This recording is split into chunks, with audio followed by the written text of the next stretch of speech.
और अब खबरें विस्तार से देख लेते हैं और शुरुआत करेंगे उत्तर प्रदेश से, जहां चुनाव होने हैं, सियासी पारा चढ़ा हुआ है। यूपी में हर बड़ा नेता सुरक्षित सीट क्यों ढूंढ रहा है? सीएम योगी के अयोध्या से चुनाव लड़ने की चर्चा थी, लेकिन वो गए अपने गढ़ गोरखपुर से चुनाव लड़ने।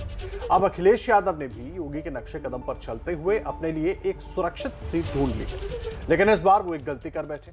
क्या है वो गलती और कैसे उसे बीजेपी ने मुद्दा बना दिया है, आपको दिखाते हैं इस रिपोर्ट। आजमगढ़ छोड़ मैनपुरी चले अखिलेश।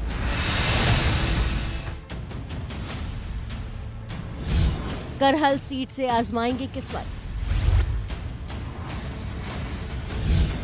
लेकिन बड़ा सवाल क्यों? इसके बारे में आपको विस्तार से बताएंगे, लेकिन पहले देखिए कैसे 24 घंटे में अखिलेश ने किया कर्म भूमि बदलने का फैसला।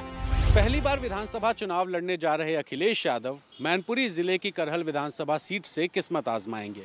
करहल सीट पे चुनाव लड़ने का फैसला स्थानीय विधायक, एमएलसी, जिलाध्यक्ष और स्थानीय नेताओं से सलाह मशवरे के बाद लिया गया है।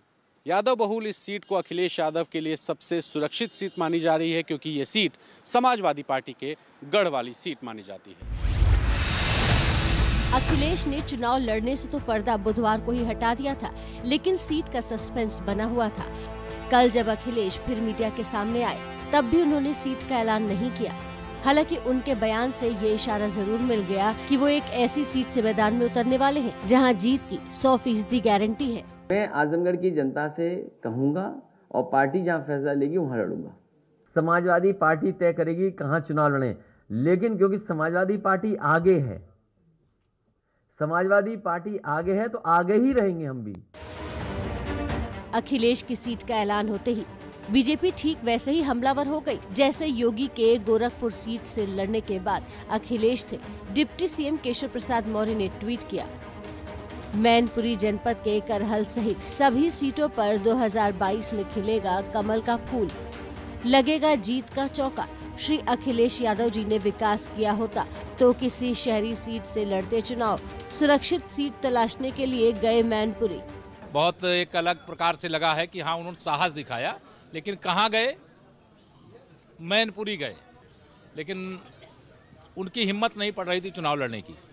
अब वो चुनाव लड़ने के लिए गए हैं। मुझे लगता है कि इतनी करारी टक्कर वहाँ भारतीय जनता पार्टी देगी कि श्री अखिलेश यादव जी को यह समझ में आएगा साइकिल कैसे चलाए।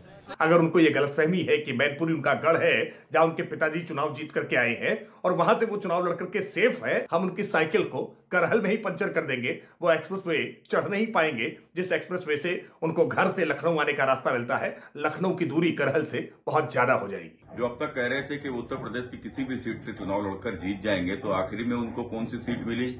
वह सीट जो जहां से उनके पिताजी लोकसभा के सांसद हैं और उन्हीं के अंतर्गत आने वाली करहल, जो कि एक इनकी जाति विशेष की बाहुल्य सीट है, वहां के ऊपर भी वह चुनाव हारेंगे। करहल विधानसभा इस बार भारतीय जनता पार्टी जीतेगी।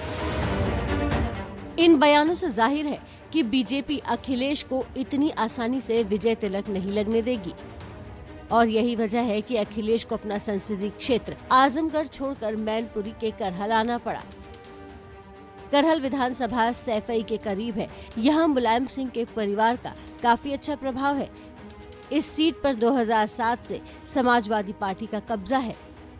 पिछले 3 बार से यहाँ समाजवादी पार्टी के सोबरन यादव विधायक हैं। 2017 के चुनाव में मोदी योगी की लहर के बावजूद करहल सीट पर समाजवादी पार्टी को लगभग आधे वोट यानी कुल पोल वोट का 49.81% वोट मिला, जबकि बीजेपी के खाते में सिर्फ 31.45% वोट गया था और बीएसपी ने 14.18% वोट ही हासिल किए थे। जबकि 1957 से अब तक के चुनावी इतिहास की बात करें तो करहल की सीट भगवाधारियों को कभी रास नहीं आई है।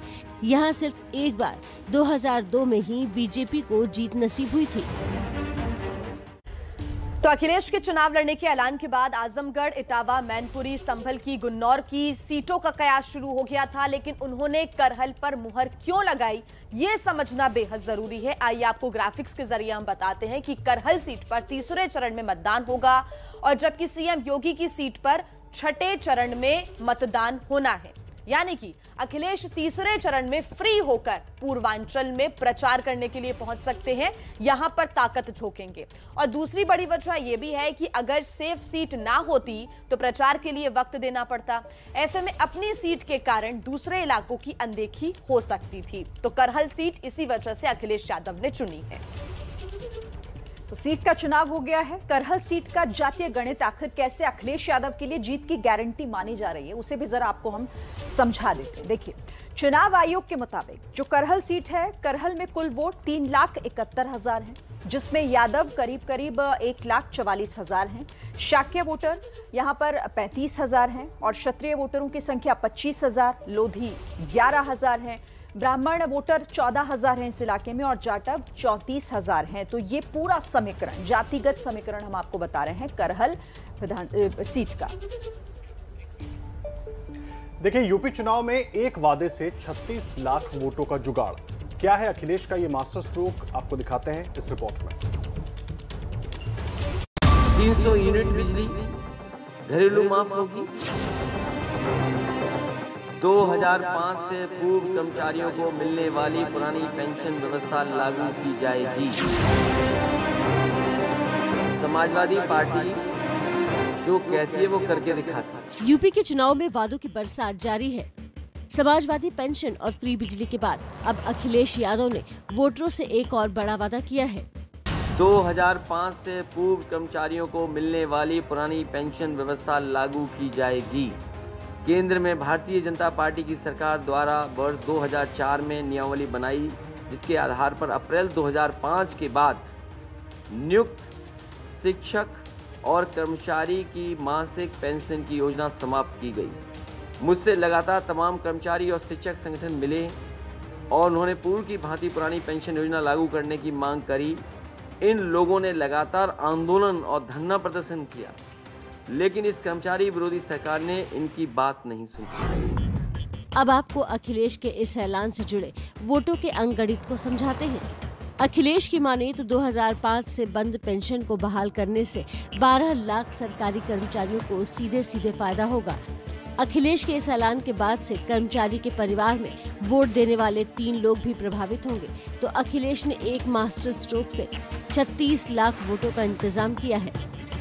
जो भी हो, बउआ के ऐलान से कर्मचारी संगठन गदगद है। जानकारों को भी इसमें समाजवादियों के लिए फायदा ही फायदा नजर आ रहा है। लोकतंत्र में जो फर्स्ट मूवर होता है वही गेनर होता है, और अखिलेश जी ने माननीय मुलायम सिंह जी के फैसले को, अपने पिता के फैसले को पलटने की प्रतिज्ञा ली है।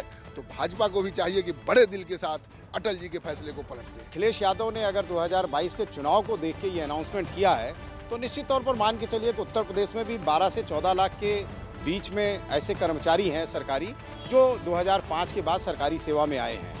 तो उनके परिवारों के जो वोट हैं वो कहीं ना कहीं शेयर होंगे। जो डिमांड होगी ये होगी कि सरकार जो है वो सरकार में आने के बाद इसको लागू करे और पेंशन बहाल हो। यूपी चुनाव के लिए अभी किसी राजनीतिक दल का घोषणा पत्र नहीं आया है, लेकिन अखिलेश यादव स्ट्रैटेजिकली एक एक करके अपने घोषणा पत्र के बिंदुओं को जारी कर रहे हैं। ऐसे में पहले 300 यूनिट बिजली, फिर समाजवादी पेंशन और अब सरकारी कर्मचारियों की पेंशन का मुद्दा अखिलेश यादव ने सामने रख के कहीं ना कहीं भारतीय जनता पार्टी को अपनी रणनीति में बदलाव करने की एक चुनौती दे दी है। ऐसे में देखना होगा कि क्या 300 यूनिट बिजली और पेंशन बहाली जैसे मुद्दों को बीजेपी को भी घोषित करना पड़ता है या किसी और स्ट्रैटेजी के साथ बीजेपी लोगों के बीच आती है। लेकिन अखिलेश ने एक मास्टर स्ट्रोक चल दिया है। देखना होगा इसका असर चुनाव पर उनको किस तरीके से देखने को मिलता है।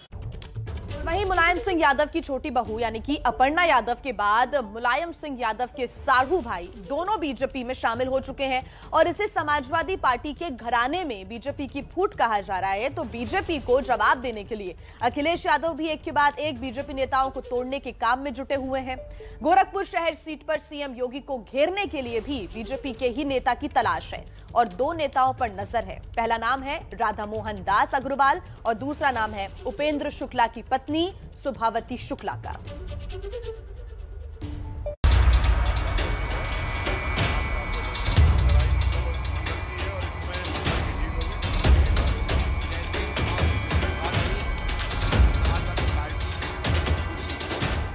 बहुत मजबूत है, बहुत मजबूत है, मैं जानता हूं। लेकिन मजबूती मैंने 2018 में भी देखी है। मेरे पिता भी उपचुनाव के प्रत्याशी थे, तो राजनीति में कुछ भी असंभव है नहीं। गोरखपुर में सीएम योगी के खिलाफ ये हुंकार है बीजेपी नेता के ही परिवार की, जिस परिवार पर अब समाजवादी पार्टी की नजर है। आंखों में आंसू लिए ये महिला सुभावती शुक्ला इलाके के दिग्गज बीजेपी नेता रहे स्वर्गीय उपेंद्र शुक्ला की पत्नी। गोरखपुर शहर सीट से विरोधी योगी आदित्यनाथ को वॉकओवर देने के मूड में नहीं दिख रहे। समाजवादी पार्टी योगी को घेरने के लिए पूरा जोर और दमखम लगा रही है। सीएम योगी के गोरखपुर शहर से चुनाव लड़ने के ऐलान के बाद तो ये सीट पूरी तरह बीजेपी के लिए सुरक्षित दिख रही थी, लेकिन अब मुकाबला थोड़ा दिलचस्प बनाने की कोशिश हो रही है। अब तक की कोशिशों के बाद जो सीन बनता दिख रहा है, उसके मुताबिक गोरखपुर में 3 उम्मीदवार करीब करीब तय हो चुके हैं। बीजेपी की ओर से खुद योगी आदित्यनाथ है, तो समाजवादी पार्टी सुभावती शुक्ला को मैदान में उतारने की तैयारी कर रही है। ये तीसरा नाम है चंद्रशेखर रावण का, जिन्होंने खुद योगी के सामने चुनाव लड़ने का ऐलान कर सबको चौंका दिया है। समाजवादी पार्टी से मिले धोखे के बाद आजाद समाज पार्टी ने अचानक ये ऐलान किया है कि वो गोरखपुर से योगी आदित्यनाथ को चुनौती देंगे। और जिस तरह से पूरे 5 साल उत्तर प्रदेश में हम विपक्ष के रूप में लड़े हैं, ऐसे ही गोरखपुर में जाके जनता के सामने अपनी बात रखेंगे। और मुझे विश्वास है कि गोरखपुर की महान जनता हमें आशीर्वाद देगी और योगी आदित्यनाथ जो है इस बार वापस जो है अपने आम काम पे लौटेंगे। मठ के काम पे लड़ाई मंडल और कमंडल की है और इसमें मंडल की जीत होगी, कमंडल की हार होगी। तो कह सकते हैं कि रावण के इस ऐलान के बाद समाजवादी पार्टी से उनके गठबंधन की गुंजाइश खत्म हो गई है। अखिलेश यादव भी कल प्रेस कॉन्फ्रेंस में चंद्रशेखर रावण को गोरखपुर में समर्थन देने के सवाल को टाल गए। योगी को चुनावी चक्रव्यूह में घेरने के लिए अखिलेश की नजर बीजेपी के ही 2 नेताओं पर है। अखिलेश के सामने पहला विकल्प है डॉक्टर राधा मोहन दास अग्रवाल, जिनका टिकट काटकर योगी को टिकट दिया गया है। तो दूसरा विकल्प है पूर्व बीजेपी नेता उपेंद्र शुक्ला की पत्नी सुभावती शुक्ला। डॉक्टर राधा मोहन दास अग्रवाल से बात न बन पाने की सूरत में अखिलेश सीएम योगी के खिलाफ एक मजबूत ब्राह्मण नेता को टिकट देना चाहते हैं। ऐसे में उपेंद्र शुक्ला की पत्नी के साथ विनय शंकर तिवारी लखनऊ तक जा चुके हैं। सुभावती शुक्ला की अखिलेश यादव से मुलाकात कराई गई। गोरखपुर के इलाके में कई सालों तक बीजेपी के नाम पर नेतागिरी करने वाले उपेंद्र शुक्ला 2018 में गोरखपुर का लोकसभा चुनाव भी लड़े। हालांकि 2019 में उनका टिकट काटकर रवि किशन को उम्मीदवार बना दिया गया। यहीं से ये परिवार बीजेपी से नाराज हो गया और उसके बाद नाराजगी तब और बढ़ गई जब उपेंद्र शुक्ला की मौत हुई और बीजेपी ने परिवार की कोई सुध नहीं ली। हमारे ही जिले के माननीय मुख्यमंत्री महोदय हैं और इस 20 महीने के दौरान मुझे लगता है कि कम से कम माननीय मुख्यमंत्री महोदय का गोरखपुर का दौरा कम से कम भी हुआ होगा तो 50 बार हुआ होगा। तमाम लोगों के घरों पे गए, एक बार भी हमारे परिवार पे कभी नहीं आया। समाजवादी पार्टी जिस सुभावती शुक्ला को मैदान में उतारना चाहती है, उनके भीतर भी बीजेपी के खिलाफ नाराजगी है। वो अपने पति को याद कर भावुक हो जाती हैं। कैमरे पर कुछ भी नहीं बोल पाती। हमारे पति का हो रहा है 42 वर्ष कोई आपके पति, थोड़ा सा हमें उनके बारे में बताएं। स्वर्गीय। नमस्ते भारत में खबरें लगातार जारी हैं और अब बात पंजाब के सीएम चन्नी की कर लेते हैं। देखिए, भांजे के कैश कांड की वजह से चुनाव से ऐन पहले चन्नी खुद विरोधियों के चक्रव्यूह में फंसते हुए दिख रहे हैं। 8 करोड़ रुपए मिलने के बाद चन्नी के भांजे पर अब गिरफ्तारी की तलवार भी लटक रही है।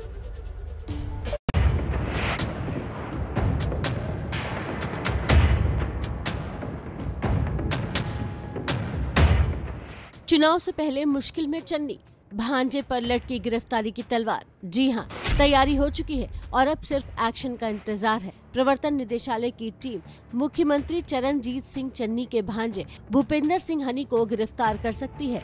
पिछले दिनों अवैध रेत खनन को लेकर ईडी की टीम ने पंजाब में जो छापेमारी की थी, उसमें 10 करोड़ रुपए से ज्यादा नकदी, 21 लाख का सोना और 12 लाख रुपए की रोलेक्स की घड़ी बरामद हुई है। इसके साथ ही कई महत्वपूर्ण दस्तावेज भी जब्त हुए हैं।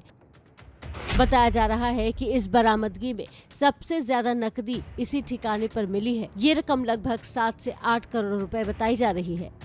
ईडी सूत्रों के मुताबिक छापेमारी के दौरान भूपेंद्र सिंह उर्फ हनी अपने मोहाली वाले घर पर मौजूद थे। ईडी के जांच अधिकारियों ने जब उनके यहाँ से मौजूद करोड़ों रुपए की बाबत उनसे पूछताछ की तो उसका कोई संतोषजनक जवाब नहीं दे पाए। ना तो ये बता पाए कि ये पैसा किसका है, ना ये बता पाए कि पैसा कहां से आया है और ना ही उस पैसे की बाबत बैंक आदि की कोई पर्ची दिखा पाए। ईडी सूत्रों के मुताबिक इस मामले में अब हनी की कंपनी के 2 साझेदारों समेत इन तीनों लोगों को पूछताछ के लिए बुलाया जा रहा है और पूछताछ के दौरान संतोषजनक जवाब न मिलने पर इस मामले में उनकी गिरफ्तारी भी हो सकती है। ईडी सूत्रों के मुताबिक अवैध रेत खनन मामले में मुख्य आरोपी कुदरतदीप सिंह और भूपिंदर सिंह हनी हैं। एक अन्य व्यक्ति संदीप के साथ प्रोवाइडर्स ओवरसीज कंपनी में निदेशक है। ये कंपनी उसी साल 25 अक्टूबर 2018 में बनी थी, जब अवैध खनन मामले में पुलिस ने FIR दर्ज की थी। इस कंपनी में मात्र 60,000 रुपए का पैडअप कैपिटल था और कुल अधिकृत धनराशि 5 लाख रुपए की थी। ईडी को शक है कि इस कंपनी के जरिए भी काले धन को सफेद किया गया है। ईडी ने इस कंपनी से संबंधित सभी दस्तावेज हनी को पेश करने को कहा है और अगर हनी ऐसा नहीं कर पाए तो गिरफ्तारी तय मानिए। इस सब के बीच अवैध खनन और ईडी की रेड को लेकर सियासी घमासान जारी है। छापे को लेकर बैकफुट पर आई कांग्रेस शिकायत लेकर चुनाव आयोग पहुंच गई। इल्जामात की राजनीति से वो चुनाव की निष्पक्षता धूमिल करने की कोशिश कर रहे हैं। पंजाबियों और पंजाबियत पर हमला बोल रहे हैं। सरदार चरणजीत सिंह चन्नी को बदनाम करने की साजिश कर रहे हैं। कांग्रेसी नहीं, खुद चन्नी भी मुद्दे को पंजाब की अस्मिता से जोड़कर नए मामले को नया ट्विस्ट देने की कोशिश कर रहे हैं। पंजाब को बदनाम करने की साजिश हुण कोशिश की जा रही है कि साडे बंदियां नूं इलेक्शन न लड़न दिता जाए। एक किस तरह चलेगा? ममता बनर्जी के तमिलनाडु ਦੇ ਵਿੱਚ ਜਿੱਥੇ ਆਪੋਜੀਸ਼ਨ ਦੀਆਂ ਲੀਡਰਾਂ ਸਰਕਾਰਾਂ ਜਿੱਥੇ ਜਿੱਤਦੇ ਨਹੀਂ ਲੱਗਦੇ ਉੱਥੇ ਜਾ ਕੇ ਈਡੀ ਨੂੰ ਟੋਕ ਦਿੰਦੇ ਆ। पंजाब में 20 फरवरी को 117 सीटों पर वोटिंग है। ऐसे में विपक्ष इस मुद्दे को भरपूर तरीके से भुनाने में जुट गया है। अगर ये सीएम चन्नी के घर पे रेड होती तो 100 करोड़ निकलना था। उन्होंने मनी ट्रांसफर किया। मुझे एक ऑफिसर बता रहे थे जल्दी जल्दी से पैसा निकाल रहे थे, अलग अलग जगह पे भेज रहे थे। चरणजीत सिंह चन्नी साहब आम आदमी नहीं, बेईमान आदमी है कि आपके भतीजे के घर से 10 करोड़ नकद कैश कहां से आया? 111 दिन पहले तो नहीं था ये पैसा। प्रधानमंत्री नरेंद्र मोदी एक बार फिर दुनिया के सबसे लोकप्रिय नेता चुने गए हैं। अमेरिकी data intelligence firm the morning consult के सर्वे के मुताबिक प्रधानमंत्री नरेंद्र मोदी ने अप्रूवल रेटिंग में अमेरिकी राष्ट्रपति जो बाइडेन और साथ ही ब्रिटिश प्रधानमंत्री बोरिस जॉनसन समेत दुनिया के 13 राष्ट्र प्रमुखों को पीछे छोड़ दिया है और बन गए हैं दुनिया के नंबर 1 नेता। देखिए आप सबसे लोकप्रिय कैसे दिखाई दे रहे हैं प्रधानमंत्री Narendra Modi. The morning consult के मुताबिक 71%। और दूसरे नंबर पर है लोपेज ओब्राडोर, मैक्सिको के राष्ट्रपति 66%। इसके साथ ही 60% के साथ तीसरे नंबर पर मारियो ड्रागी, इटली के प्रधानमंत्री हैं। जापान के प्रधानमंत्री फूमियो किशिदा 48% के साथ चौथे नंबर पर हैं और 5वें नंबर पर हैं जर्मनी के चांसलर ओलाफ शोल्ज 44% के साथ। बाइडेन, देखिए जो बाइडेन को भी प्रधानमंत्री ने पीछे छोड़ दिया है। अमेरिकी राष्ट्रपति हैं 43%। जस्टिन ट्रूडो कनाडा के पीएम हैं 43% के साथ 7वें स्थान पर हैं। 8वें नंबर पर हैं 41% के साथ स्कॉट मॉरिसन जो कि ऑस्ट्रेलिया के प्रधानमंत्री हैं। पेड्रो सांचेज स्पेन के राष्ट्रपति 40% के साथ 9वें स्थान पर और 10वें स्थान पर हैं मून जे-ई दक्षिण कोरिया के राष्ट्रपति 40% के साथ। खबरें विस्तार से आपको बता देते हैं। बात कर लेते हैं उत्तर प्रदेश की, क्योंकि आज उत्तर प्रदेश में दूसरे चरण के चुनाव के नामांकन के लिए अधिसूचना जारी होगी और नामांकन भरने की शुरुआत हो जाएगी। तो साथ ही आज पहले चरण के लिए नामांकन दाखिल करने का है आखिरी दिन और आज से ही यूपी में बीजेपी मेगा प्रचार की शुरुआत भी करने जा रही है। प्रचंड आवाज से बोलिए भारत माता की।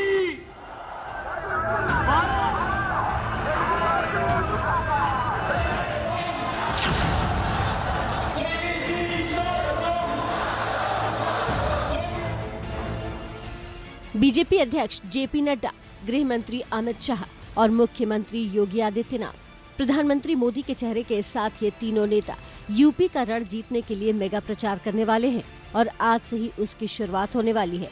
ये तीनों बड़े नेता यूपी में बीजेपी का चुनावी शंखनाद करने वाले हैं। तीनों का दिन भर का शेड्यूल काफी व्यस्त है। अध्यक्ष जेपी नड्डा आगरा से चुनावी प्रचार की शुरुआत करेंगे, जहां वो रावली महादेव मंदिर में दर्शन करेंगे।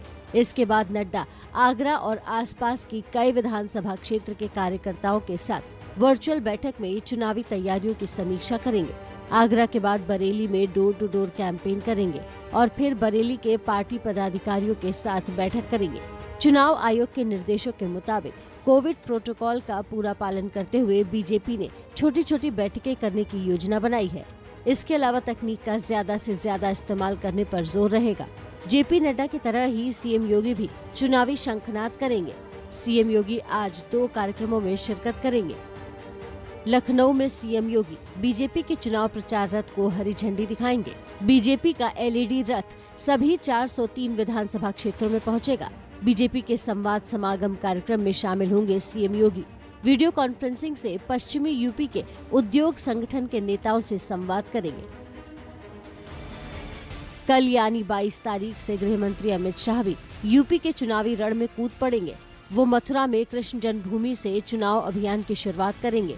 तो 23 तारीख को अमित शाह पश्चिमी यूपी के मेरठ में कई विधानसभा के कार्यकर्ताओं के साथ बैठक करेंगे।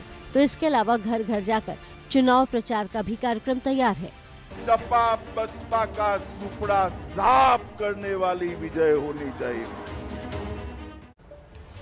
पश्चिमी यूपी में बीजेपी का बड़ा चेहरा माने जाने वाले संगीत सोम भी आज नामांकन भरने वाले हैं। संगीत सोम अभी मेरठ की सरदना सीट से बीजेपी के विधायक हैं। इसी सीट से पार्टी ने इन्हें एक बार फिर मैदान में उतारा है। संगीत सोम से एक्सक्लूसिव बातचीत की है हमारी संवाददाता मनोज्ञा लोईवाल ने। मेरठ की सरदना विधानसभा सीट, यहां से विधायक हैं संगीत सोम। ठाकुर हैं, अपने अंदाज के लिए जाने जाते हैं, लेकिन इस बार किस तरफ बढ़ रहे हैं आगे, क्योंकि अपने आप को हिंदू विचारों के समर्थक कहते हैं ट्विटर पे। संगीत साहब, क्या है इसका मतलब? नहीं, मैं हिंदू विचारों का समर्थक कहाँ कहता हूँ। मैं तो ये कहता हूँ, मैं गर्व है मुझे कि मैं हिंदू, और हिंदुत्व पे गर्व होना चाहिए, दुनिया को गर्व होना चाहिए। तो ये आप अगर ये कह रहे हैं कि मैं हिंदू विचारों के समर्थक है तो गलत है। मैं तो हिंदुत्व का समर्थक नहीं, इसमें पैदा हुआ हूँ और गर्व करता हूँ। इस बार समीकरण के आधार पर ये कहा जा रहा है कि बीजेपी को नुकसान हो सकता है। कैसे देखते हैं आप इन आरोपों को? देखिए, 55 सीटें जो फर्स्ट फेज में है, 55 सीटें डिक्लेयर हुई हैं। 55 में से मैं गारंटी के साथ कहता हूं कि 50 से 51 सीटें भारतीय जनता पार्टी जीतेगी। अब आप इसी से नुकसान और फायदे का आइडिया कर लेना। 55 में से पहली बार हमारे पास 45 थी, इस बार हम 51 और 52 सीटें जीतने जा रहे हैं उनमें। तो ये तुष्टीकरण की राजनीति, ध्रुवीकरण की राजनीति का आरोप आप पर लगता रहा है, क्या उसी को आगे बढ़ा रहे हैं? देखिए, हमने ना कभी ध्रुवीकरण की राजनीति की है ना तुष्टीकरण की, वो अखिलेश यादव ने की है। और अखिलेश यादव जी हमेशा तुष्टीकरण की राजनीति करते हैं। वो एक वर्ग को बढ़ावा देते हैं, एक वर्ग की राजनीति करते हैं। जैसा कि अभी उन्होंने कहा कि हमें दलितों का वोट नहीं चाहिए, लेकिन भारतीय जनता पार्टी कहती है हमें तो चाहिए, हमें तो दलितों का वोट भी चाहिए। अखिलेश यादव केवल दंगे के आधार पर राजनीति करना चाहते हैं, वो सफल नहीं हो पाए हैं, इसीलिए बिलबिला रहे हैं। उनकी जो रथ यात्रा चल रही थी, मैं गारंटी के साथ कहता हूं, वो रथ यात्रा दंगा यात्रा थी और वो उस यात्रा को लेकर दंगा कराना चाहते थे। आरोप है ये उन पर? बिल्कुल पक्का, मेरा क्लियर आरोप है। ध्रुवीकरण की राजनीति का आरोप जो बीजेपी पर लगा है कि हिंदुत्ववाद और हिंदू की बात करके इस तरह की राजनीति कर रहे हैं क्योंकि मुद्दे कम हो गए हैं, क्या जवाब होगा इस? आप मीडिया वालों का बस चले तो पूरे हिंदुत्व को फांसी दे दें। आप लोग हिंदुत्व के इस तरीके से खिलाफ रहते हैं। मेरा काम सवाल आप तक पहुंचाना है और मैं सवाल कर रही हूं। जो आरोप लगे हैं सिर्फ वो, मेरे विचार नहीं। देखिए, नहीं, मुझे लगता है ये आपका विचार हो सकता है। भारतीय जनता पार्टी अगर कौन होगा, ये एक तरीके से कहना चाहिए, हिंदुत्व की एक दुनिया में पहचान है और हिंदुत्व हमारे लिए एक एजेंडा नहीं हो सकता कभी। आप मीडिया वाले से एजेंडा बना सकते हैं, हमारे लिए एजेंडा नहीं है। हिंदुत्व के लिए भारतीय जनता पार्टी जो करना पड़ेगा करेगी। इससे क्या मतलब है कि नहीं करेंगे? कौन करेगा? अखिलेश यादव तुष्टीकरण करेंगे और हम 80% की बात नहीं करेंगे। 80 और 20 यही है इस बार की राजनीति की बिसात। सही बात तो यही है कि उत्तर प्रदेश में 80-20 की लड़ाई है। अब 80% हारता है, 20% हारता है, देखने वाली बात है। और हम गारंटी के साथ कहते हैं कि 80% ने मन बना लिया कि 20% ध्वस्त करना है। 20% कौन है ये? अब ये आप आइडिया लगाइए कौन है। और देखिए, समाजवादी पार्टी और आरएलडी गठबंधन के उम्मीदवार अवतार सिंह भड़ाना अब चुनाव लड़ने को तैयार हुए हैं। कल कोरोना होने की वजह से चुनाव लड़ने से इनकार किया था, फिर देर रात ट्विटर पर उन्होंने जानकारी दी। भड़ाना जेवर सीट से आरएलडी के उम्मीदवार है, तो समाजवादी पार्टी ने भी इमरान मसूद को मना लिया है बिना टिकट दिए।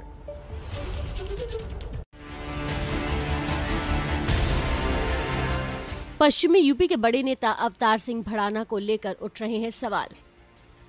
क्या भड़ाना जेवर से जीतेंगे चुनाव? सवाल इसलिए क्योंकि चुनाव लड़ने पर भी भड़ाना ऊहापोह के हालत में दिख रहे हैं और जीतेगा तो वही जो मजबूती से लड़ेगा। एक दिन में ही भड़ाना के 2 बयान सामने आए। पहले कहा कि कोरोना रिपोर्ट पॉजिटिव आने के चलते वो चुनाव नहीं लड़ेंगे। देर रात करीब 11 बजे के आसपास उन्होंने ट्वीट किया और यू टर्न लेते हुए चुनाव लड़ने का ऐलान कर दिया। अखिलेश यादव और जयंत चौधरी दोनों को टैग करते हुए भड़ाना ने लिखा, हमारे पूर्वजों का गौरवशाली इतिहास रहा है। चाहे कोई भी मैदान में हो, समाज के लिए, उनके अधिकारों के लिए, गरीबों के लिए वीरता से जंग लड़ी है। कोरोना के शुरुआती लक्षण थे, लेकिन आरटीपीसीआर की रिपोर्ट में कोरोना नहीं है। लेकिन इससे पहले उनके वकील ने क्या कहा वो भी सुनना चाहिए। अवतार भड़ाना जी का मैं लॉयर हूँ और मैं ये घोषणा कर रहा हूँ कि श्री अवतार सिंह भड़ाना को कोरोना हो जाने के कारण वो यहाँ से चुनाव नहीं लड़ेंगे। ये जनहित में पब्लिक की लाइफ एंड सेफ्टी बहुत इम्पोर्टेंट है। इसको देखते हुए वो इस इलेक्शन को यहाँ से विड्रॉ करेंगे। एसपी और आरएलडी गठबंधन के वो उम्मीदवार हैं। आरएलडी ने उन्हें जेवर से चुनावी मैदान में उतारा है। उनका मुकाबला बीजेपी के मौजूदा विधायक धीरेन्द्र सिंह से है। अवतार सिंह भड़ाना ने इस बार खुद ही जेवर से चुनाव लड़ने की मांग की थी, लेकिन अब भी ये सवाल कायम है कि भड़ाना के चुनाव लड़ने की हिचकिचाहट के पीछे कौन सा दबाव काम कर रहा है। हालांकि गठबंधन के लिए ये राहत भरी खबर है कि अब वो चुनाव लड़ने को तैयार है। जैसे अवतार सिंह भड़ाना चुनाव लड़ने को मान गए हैं, वैसे ही समाजवादी पार्टी ने सहारनपुर के पुराने कांग्रेसी नेता इमरान मसूद को भी मना लिया है। अखिलेश से एक और मुलाकात के बाद ये तय हो गया कि पश्चिमी यूपी के बड़े मुस्लिम नेता इमरान मसूद समाजवादी पार्टी के साथ बने रहेंगे। मुलाकात में इमरान ने उनके सामने अपने मन की बात रखी। अखिलेश ने भी उन्हें पूरा मान सम्मान देने का भरोसा दिया है, लेकिन टिकट का भरोसा अब भी नहीं मिला है। इमरान मसूद इस बार सहारनपुर के बेहट से चुनाव लड़ना चाहते हैं। कांग्रेस छोड़ समाजवादी पार्टी में आए मसूद टिकट न मिलने से काफी नाराज हुए। 2 दिन पुराना उनका एक वीडियो वायरल भी हुआ। अरे दूसरों के पैर पकड़वा रहे, तुम मुसलमान सीधे हो जाओ, मेरे पे क्यों पैर पकड़वा रहे? सारे मेरे पकड़ते फिरेंगे, पैर पकड़वा दिए, मेरा कुत्ता बना दिया। हालांकि वायरल वीडियो में ये गुस्सा अखिलेश के साथ दूसरी मुलाकातों से पहले का है, लेकिन लगता है कि अखिलेश ने ये गुस्सा शांत कर दिया है। और वहीं बीजेपी ने समाजवादियों के घर में एक और सेंधमारी की। बहू अपर्णा के बाद मुलायम सिंह यादव के साढ़ू प्रमोद गुप्ता ने गुरुवार को बीजेपी का दामन थामा, जो 2012 से 2017 तक एसपी के विधायक भी थे, लेकिन अब पार्टी से नाराज हो गए हैं। कह रहे हैं कि अखिलेश किसी की सुनते नहीं हैं, तो अखिलेश ने भी जवाब में बीजेपी पर पलटवार किया। माननीय अखिलेश जी किसी भी जमीन के लोगों को पसंद नहीं करते हैं, चाटकार लोगों को अपने इर्द गिर्द पसंद करते हैं। यही कारण है कि चाटकार लोगों ने उनको घेर रखा है और उनका कहना है उत्तर प्रदेश का बनिया मुझे वोट ही नहीं देता। इतिहास गवाह है कि अखिलेश के मंत्रिमंडल में एक भी बनिया कैबिनेट मंत्री नहीं था। नेताजी हमारे हृदय में बसते थे, बसेंगे, उनसे हमारा कोई विरोध नहीं है, क्योंकि राजनीति से अलग समझिए आप लोग। अब आपको मालूम है अखिलेश कोई बात उनकी मानने के लिए तैयार नहीं है। किस तरह से मंच पे उनको अध्यक्ष पद से हटाकर इन लोगों ने उनको रुलाया। माननीय मुलायम सिंह बहुत रोए, मजबूरी में आज आप देख रहे हैं उनकी जो दशा हुई है इन्हीं के कारण हुई है। मुझे तो ये बात समझ में नहीं आती है कि भारतीय जनता पार्टी को खुश होना चाहिए इस बात को लेकर के। भारतीय जनता पार्टी जो आरोप लगाती है परिवारवाद का, कम से कम हमारे परिवारवाद को तो खत्म कर रहे हैं वो लोग। इसके लिए उन्हें धन्यवाद देता हूं मैं। कल से हमें आरोप लगा रहे थे, ये काम भारतीय जनता पार्टी कर सकती है। उन्हीं से सवाल पूछिए। समाजवादी पार्टी किसी के घर में लड़ाई नहीं करा सकती। देखिए, यूपी में चाचा भतीजे में गठबंधन तो हो गया, लेकिन क्या रिश्तों में पड़ी सभी गांठ खुल गई है? ये बड़ा सवाल उठ रहा है, क्योंकि चाचा शिवपाल फिर से नाराज और निराश हैं। वजह है उनके वफादार नेताओं को टिकट देने पर टालमटोल किया जा रहा है। मुजफ्फरनगर सदर से मेहर जहां और बुलंदशहर सदर सीट से गीता रानी ने टिकट की दावेदारी पेश की थी, लेकिन उन्हें टिकट नहीं मिला। टिकट नहीं मिलने पर दोनों ही फूट फूट कर रोने लगे।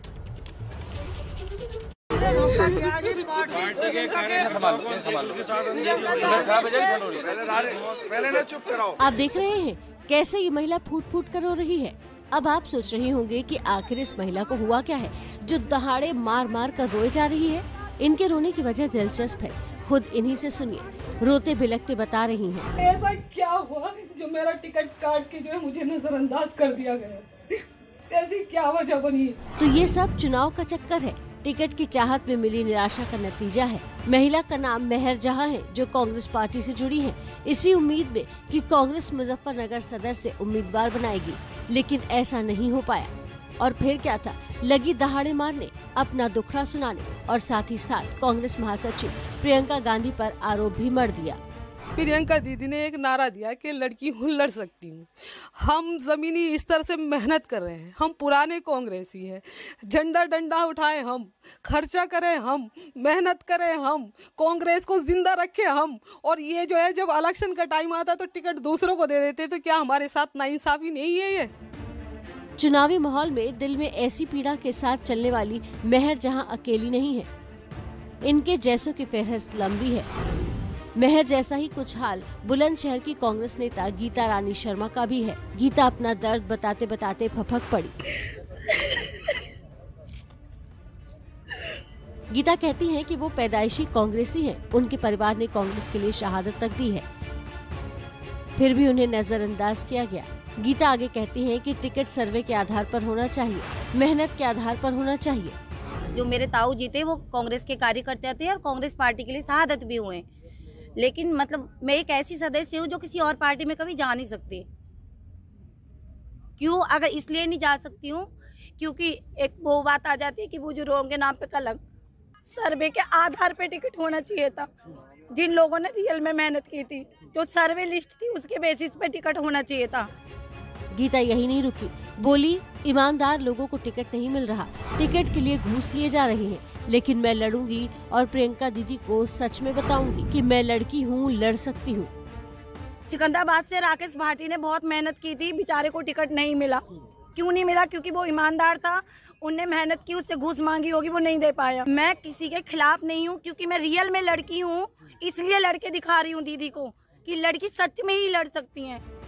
वैसे गीता के कांग्रेस पर कई आरोप गंभीर हैं। पार्टी इस पर क्या फैसला लेगी ये तो वक्त बताएगा, लेकिन ये तो साफ है कि चुनाव नजदीक आते ही ऐसी तस्वीरों के आने का सिलसिला भी शुरू हो जाता है। तो देखिए, हर चुनावी राज्य में फिलहाल टिकट को लेकर कम से कम जो उम्मीदवार हैं, प्रत्याशी, उनकी सांसें अटकी हुई हैं। नमस्ते भारत देख रहे हैं आप। बात कर लेते हैं अब कोरोना संक्रमण की। कोरोना की तीसरी लहर में भी एक दिन में 3 लाख नए केस सामने आए हैं। केंद्रीय स्वास्थ्य मंत्रालय के मुताबिक पॉजिटिविटी रेट भी लगातार बढ़ रहा है। चिंता सबसे ज्यादा चुनावी राज्यों को लेकर बनी हुई है, जहां पर 22 तारीख के बाद चुनावी रैलियों पर लगी हुई रोक भी हट सकती है। तब कोरोना का खतरा और बढ़ सकता है। तो सबसे पहले चुनाव आयोग ने 8 जनवरी को रैलियों पर रोक का फैसला सुनाया था, जो 15 जनवरी तक लागू था। फिर ये तारीख, ये मियाद आगे बढ़ाई गई 22 तारीख तक। अब एक नजर डालिए आप 5 में से उन 4 चुनावी राज्यों के आंकड़ों पर, जहां 8 जनवरी के बाद रैलियों पर रोक के बावजूद कैसे मामले बढ़े। देखिए, 8 जनवरी नए मरीज उत्तर प्रदेश में 6411, इसके बाद 15 जनवरी 15,795 और 20 जनवरी को यह आंकड़ा है 18,554 नए मरीज उत्तर प्रदेश में। दूसरा चुनावी राज्य उत्तराखंड, 8 जनवरी को यह संख्या 1560, 15 जनवरी को 3838, 20 जनवरी को 4818। लगातार मामले बढ़ रहे हैं। उत्तराखंड की यह तस्वीर है। इसके बाद पंजाब का जिक्र कर लेते हैं। 8 जनवरी 3643 थे, 15 जनवरी को 6883 हुए मामले, 20 जनवरी को 7862 नए मरीजों की संख्या। चुनावी राज्यों में कोरोना की रफ्तार कैसे बढ़ रही है लगातार। और अब बात गोवा की भी कर लेते हैं। तो गोवा में नए मरीज 1789, 8 जनवरी का आंकड़ा है। 15 जनवरी को यह संख्या और बढ़ी। चुनावी राज्यों में कोरोना की रफ्तार लगातार बढ़ रही है और ये बता रही है कि कैसे संक्रमण पर रोक लगाना जरूरी है। 74 केस 15 जनवरी को, और ये आंकड़ा और बढ़ा 20 जनवरी को 3,390 मरीजों को। और देखिए 20 जनवरी का आप संक्रमण दर देखिए, यहां पर 38.8% संक्रमण दर, जो जिसमें इजाफा लगातार हो रहा है। पॉजिटिविटी रेट जो है वो बढ़ रहा है चुनावी राज्यों में, और इसीलिए ये सवाल उठता है कि क्यों ना इस मियाद को, जो कि बड़ी रैलियों पर रोक अभी बनी हुई है, उसे आगे बढ़ाया जाए। देखिए, दिल्ली में कोरोना की रफ्तार कम हो रही है। नए केसों का आंकड़ा कंट्रोल में दिख रहा है, पर पिछले 24 घंटे में मौत के आंकड़ों ने पिछले 7 महीने का रिकॉर्ड तोड़ दिया है। हालांकि स्वास्थ्य मंत्रालय का यह दावा भी है कि कोरोना से गंभीर हालात और मौत के आंकड़े दूसरी लहर से बहुत कम है। दिल्ली में कंट्रोल कोरोना, तारीख 20 जनवरी 12,306, 19 जनवरी 13,785। दिल्ली में पिछले 24 घंटे में कोरोना के नए मरीजों की संख्या 12,306 रही, जो एक दिन पहले के आंकड़े की तुलना में थोड़ी कम है। नए कोरोना केस के साथ साथ दिल्ली में अब कोरोना केस संक्रमण की दर में भी कमी आ रही है। अब 21% तक जा पहुंची है, जो कुछ दिनों पहले तक 31% के करीब पहुंच गई थी। लेकिन दिल्ली में कल कोरोना से होने वाली मौत के आंकड़े ने डराया। केस कम जरूर हुए, लेकिन कोरोना से 24 घंटे में 43 लोगों की मौत हुई। इस आंकड़े में चौंकाने वाली बात यह है कि ये दूसरी लहर में 10 जून के बाद मौत का सबसे बड़ा आंकड़ा है। 10 जून को दिल्ली में 44 मरीजों की मौत हुई थी। अब दिल्ली में पिछले 5 दिनों में करीब 180 कोरोना मरीजों की मौत हो चुकी है। लेकिन फिर भी राहत की बात यह है कि दिल्ली में दूसरी लहर की तुलना में तीसरी लहर में कोरोना से जान गंवाने वालों की संख्या काफी कम है। एक्सपर्ट्स की माने तो इसकी वजह टीकाकरण की तेज रफ्तार भी है, जिसके चलते लोगों को कोरोना हो तो रहा है, लेकिन वो गंभीर बीमारी या मौत के कारण नहीं बन रहे। दूसरी सर्ज की तुलना में तीसरी सर्ज में एक्टिव केसेस के मुकाबले होने वाली मृत्यु बहुत सिग्निफिकेंटली घट गई है। दूसरी सर्ज की तुलना में तीसरी सर्ज में जो वैक्सीनेटेड आबादी है वो सिग्निफिकेंटली बढ़ गई है, 2% से बढ़कर 72% हो गई है। तो हम ये बताना चाहते हैं कि वैक्सीनेशन का प्रभाव होता है। फुली वैक्सीनेटेड लोगों में जो डिजीज है वो माइल्ड या मॉडरेट लेवल तक सीमित रहती है। 94% वयस्क लोगों को वैक्सीन की पहली खुराक लगी, 72% लोगों को वैक्सीन की दोनों खुराक लग चुकी है। कुल 160 करोड़ वैक्सीन की डोज दी गई। 15 से 18 साल के बच्चों का भी टीकाकरण की शुरुआत। केंद्र सरकार के मुताबिक 15 से 18 साल के आयु वर्ग के भी 52% बच्चों को पहली खुराक लग चुकी है। तो इसके अलावा देश में health care worker, frontline workers और बुजुर्गों को बूस्टर डोज भी दी जाने लगी है। इन सब कोशिशों से उम्मीद है कि जल्द ही कोरोना हारेगा।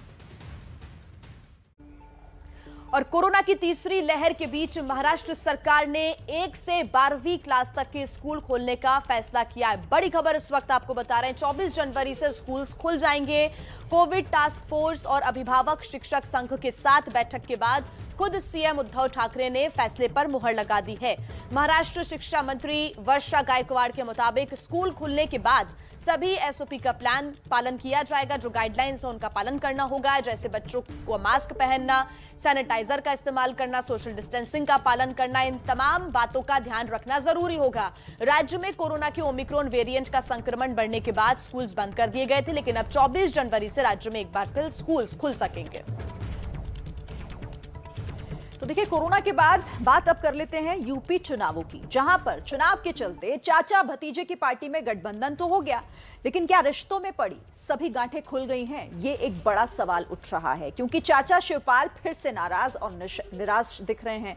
वजह है उनके वफादार नेताओं को टिकट देने पर टाल मटोल किया जा रहा है। छोटी बहू एसपी छोड़ बीजेपी में गई, मुलायम के साढ़ू एसपी छोड़ बीजेपी में गए। अब क्या चाचा भतीजे में भी फिर होगा अलगाव? क्योंकि करीब 5 साल के अनबन के बाद चाचा भतीजा साथ तो आए, पर शिवपाल फिर नाराज चल रहे हैं, क्योंकि उनके वफादार नेताओं को कोई सम्मान नहीं मिल रहा है, जिसका शिवपाल ने वादा किया था। नतीजा वही जो चुनाव में होता है। बीजेपी शिवपाल के करीबी नेताओं पर डोरे डाल रही है। हमारी मुलाकात किसी भी भारतीय जनता पार्टी के बड़े नेताओं से नहीं हुई। क्षेत्रीय कार्यकर्ता हमसे कहते थे कि आप पार्टी ज्वाइन कर लीजिए, तो हमने कहा हम पार्टी ज्वाइन नहीं करेंगे, और हमने पार्टी आज तक ज्वाइन भी नहीं किया। ये शिव कुमार बेरिया है, शिवपाल के उन वफादार नेताओं में से हैं जिन्होंने चाचा भतीजा की लड़ाई के वक्त चाचा का साथ दिया था। अब इन्हीं की वजह से शिवपाल निराश है, क्योंकि अखिलेश यादव की ओर से बेरिया जैसे उनके करीबियों को टिकट पर टाल मटोल किया जा रहा है। गठबंधन के बाद उन्होंने हम लोगों से यही कहा था कि आप सब लोगों के नाम भेजे गए हैं। हाँ, हम सब लोगों ने, और वो ये सही भी है कि उन्होंने नाम भेजा है, लिस्ट में हम लोगों का नाम था। अब उस नाम पर क्या चर्चा हुई, क्या बात हुई, उन्होंने मना कर दिया टिकट देने से, इस बारे में चूंकि हमें जानकारी इसलिए नहीं है कि शिवपाल जी लिस्ट देने के बाद थोड़ा सा मतलब बहुत निराश जैसे थे। चाचा और भतीजे की जोड़ी जब एक हुई तब यूपी में सियासी संदेश गया था कि भतीजे अखिलेश चाचा का पूरा सम्मान करते हुए उनके सियासी सुरमाओं का भी ख्याल रखेंगे। इसके लिए शिवपाल को 6 से 8 सीटों की जरूरत थी, पर सूत्रों के मुताबिक अखिलेश 1-2 सीटों से ज्यादा देने के मूड में नहीं है। नतीजा शिवपाल के करीबियों को अपने राजनीतिक करियर की चिंता सता रही है।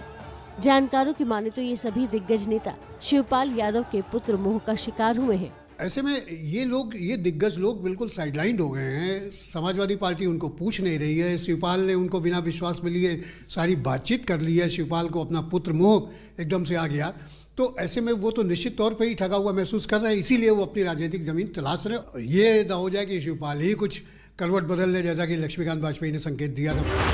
अखिलेश सरकार में तब मंत्री रहे शिवपाल के करीबी नेताओं की फहरिस्त छोटी नहीं है।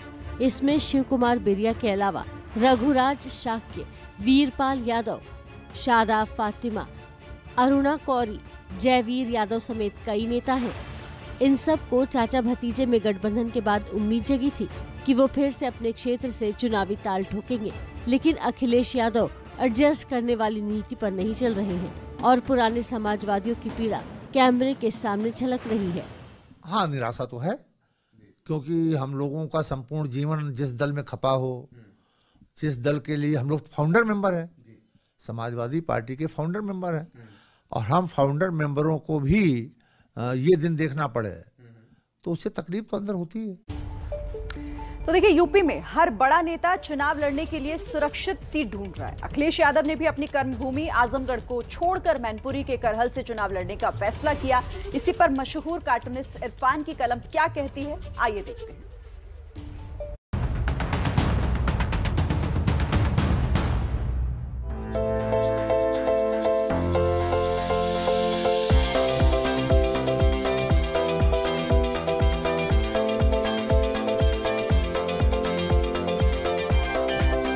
अब जन सेवा चुनाव लड़ने का मापदंड नहीं रहा।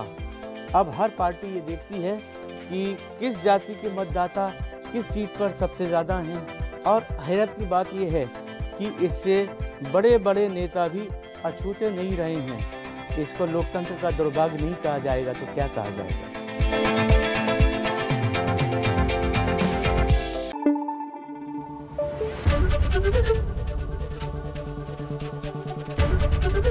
एबीपी न्यूज आपको रखे आगे।